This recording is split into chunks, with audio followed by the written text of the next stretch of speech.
Okay, let's continue our Dark Castle coverage. I'm going to try talking directly into the microphone this time. Been having a lot of audio issues. And of course, always a bridesmaid, never a bride. I may talk about movies a lot, but I have no idea like what you're supposed to do to even accomplish an acceptable it's like fucking can't even think of the word right now. I just woke up a few minutes ago. An acceptable sonic texture? That sounds like the most pretentious way to say what I'm trying to say. What am I fuck am I trying to say? Audio levels? Audio quality. Wow. Wow. That's not that's not a good way to start my coverage of The Hills Run Red. Hills Run Red is a 2009 Dark Castle film directed by Dave Parker. Now, this movie really sent me for a loop. I'll tell you what. When the movie ended, I couldn't tell if it was terrible or if it was simply good. It really gave me like some kind of fucking twisted uppercut, and I'm still seeing stars right now, and I'm still dizzy from the amount of like psychotic bullshit I just watched in The Hills Run Red. Well, I think that an interesting place to start is that while Dark Castle Entertainments is affiliated with Warner Brothers, they are not one and the same. They are not Warner Brothers. They are affiliated with them. So Dark Castle, when they went to Bulgaria to film this with Dave Parker and a pretty limited crew, like this is a pretty independent horror film from Dark Castle. It was intended to be released direct to DVD, and it was released direct to DVD. That was really big in the late 2000s. Knowing that, Warner Brothers through Dark Castle, I, I don't know how much this it cost to make this movie, but I know that Dark Castle at least had this was a busy fucking year. They had Orphan, Whiteout, Splice. Jesus Christ.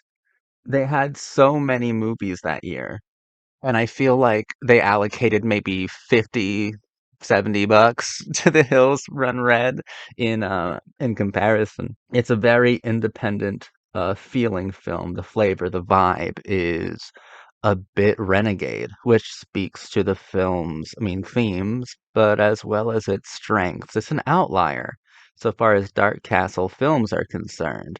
It feels more demented just in Manifest. It feels just like such a demented film. But to get to my original point, Dark Castle and Dave Parker and the crew, a miraculous little crew who are definitely just dedicated to the horror genre. They put together this really twisted movie, and the Warner Brothers heads of studio, they viewed the film, and according to Dark Castle, their faces turned ashen, and they were like, "What the fuck did you do? Why would you do this? You must cut so much of it." And even though arguably the film was mutilated, I couldn't tell. It was still so fucked up. Incredibly fucked up. A fucking fucked up and fucking weird movie. Fuck.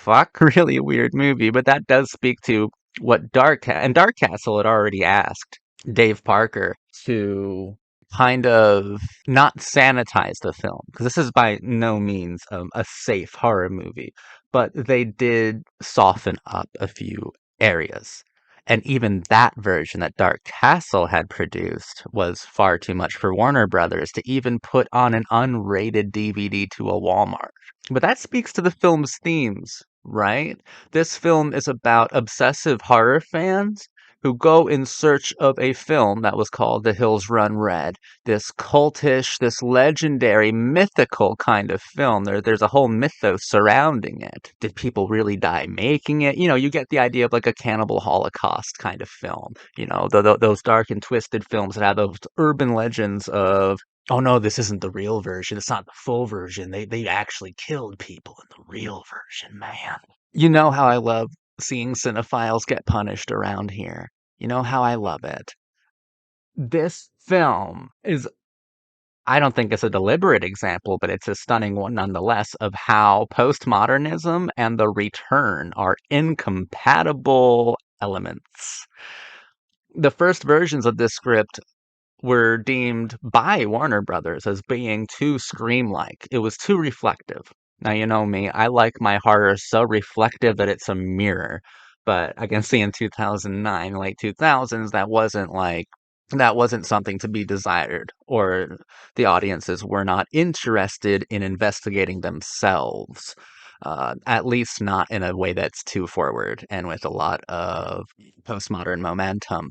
So they had to rewrite it and rewrite it, but some of that is still here. So you get this weird, not weird, it's the stuff I like the most in my horror movies. It's just, it feels so awkward and alien when there are those meta, postmodern moments of reflection, moments of reaction to media obsession through the methods of recursive cinema. But that those moments feel so strange and so bizarre in The Hills Run Red because what The Hills Run Red truly is compositionally is a fucking brutal. I can't even speak because it's so gory. It's a brutal fucking slaughter fest, is what The Hills Run Red is. With not a lot of philosophical depth, but there are remnants of philosophy within it, which make it feel so fucking weird. Sophie Monk, who plays the villain of the film, I think wonderfully, by the way. She was great in this movie. I know that she denounced the movie since then. I don't know when she denounced it, but apparently she's not proud of her work in it. I'm very impressed by her work in this film. Great horror villain, and she had my favorite lines in the movie by far. Like I knew that I was going to get I was going to get weird Kevin Williamson esque moments of reflection amid torture porn aesthetics, which just doesn't fucking work at all, at all. But the moment I knew it was when like Sophie Monk's character is like fucking shooting up some dope, bro. She's fucking got that smack in her veins, and she's the daughter of the director of the original Hills Run Red, and she's been tracked down by a cinephile, a horror obsessive, so that he could actually see the real film, the full film, the mythic one, the one that is probably a snuff film, but also masterful. I don't know. It's the whole thing of cinephiles say they would kill to see a movie. Yes, but would you die to see it? That's what this film is trying to answer, but not really. It really just wants to torture and brutalize people, but it has that kind of that philosophical like veneer. That kind of there is a layer to it, but that layer is so superficial. But it's also really misleading because you cut through that postmodern philosophical layer, and then your hands are covered in fucking blood and guts and intestines, you know? So I think it's really cool in that respect, but fuck, stay on topic, man. Okay, so she's like shooting up heroin, right? And she's like, but daddy always said, you don't make films, you live films. I'm like, this fucking movie, dude. And she's like, she looks hot. She's like, she looks like hot like a porn star, right? And she's just sitting there, spitting all this like Nietzschean fucking film talk, and I love it. Later on, she gets great ones like "Don't break the." She fucking tortures somebody for breaking the fourth wall. She she screams probably the raison d'etre, which is the film's raison d'etre. No one is interested in that subtextual shit. Get to the kill! Get to the kill, man. That's what the fuck it's all about. Sophie Monk was great here. William Sadler plays her father, Concannon, uh, the storied film director that our characters are searching for, and he's a B movie legend, isn't he? And he does great here. I don't think I've ever had a complaint about William Sadler in my life, and I don't have one now either. He's always wonderful to see, very wonderful to see. If I am talking about performances, Janet Montgomery, beautiful girl. I think she gave the best performance out of anyone in the film. There was something really visceral, something really sensitive. and something really like truly dreadful about watching her character be brutalized, but even the emotionality before the horror actually starts. She's a great actor. A lot of great characterization from her and nuance that you wouldn't expect from a film like this. I liked her performance a lot. I think that that was an interesting tone, a self-aware tone through her characterization. And man, I just really loved watching her and spending time with her character. So Babyface is well, it's right here on the cover of the box. Um, he is honestly a terrifying slasher villain. If this was a film that possessed a true philosophy, you could definitely go into the idea that, oh, let's just wax poetic for a second. Let's just have fun. Babyface, he's clearly wearing the mask of a baby, right? It's an innocent token of youth. I think that a lot of film obsessions stem from innocent affections of youth. I think that a lot of film obsessives are actually yearning for a nostalgia, or if they're horror obsessives, they're yearning for a way to destroy that sense of nostalgia because they feel like they feel sentimentally abandoned. I think that being attacked by Babyface is like being attacked by that wonder, that Spielbergian wonder, right? It's like being punished for being so obsessed with these moving images and actors and lighting. It's about being attacked by your own longing for nostalgia. And if you're a horror fan, by your sadomasochistic desire to have that nostalgia removed from you brutally. I think that all film obsessives get created the same way through a sense of a childish sort of wonder.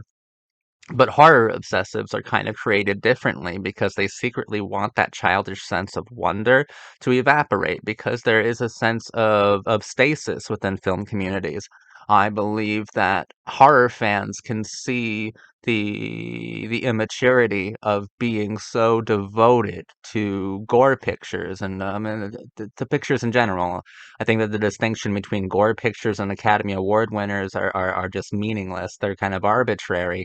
If you like film, there's a sort of stasis that goes into it, as your devotion or love for it can stem from a very childish, infantile sort of place philosophically. And horror fans, I think, are aware of that on a subconscious level and want their nostalgia to be punished. They want to be so mortified and so scarred by a film that they don't want to watch them anymore, that something inside of them clicks and they no longer feel the need to seek out violent, morbid, and disturbing behaviors. Well, I think I gave myself several speech impediments out of nowhere during that long statement, but you gotta admit that was pretty good. Just fucking that was a pretty good flow, stream of consciousness. That was pretty good. But this isn't a film with that sort of philosophical layering, that sort of thought, which isn't to say it's a thoughtless movie or a half-considered film. I think it's a fully considered movie. I think it's a movie that was written in the spirit of Scream, that was told it couldn't be like that, that is now passé. And so they 180'd on it and just punished every single thing about the film to try to reach some sort of return to 70s exploitation through a punishment of postmodern tropes. You can't gut a script of its framework, especially if that framework seems to be so intrinsic to the film itself. This is a film about horror obsession. It is a film about media obsession. And it seems like Warner Brothers, not necessarily Dark Castle, but maybe they're responsible for this offense as well. I'm not too sure. I've watched interviews and read pieces from people from Dark Castle.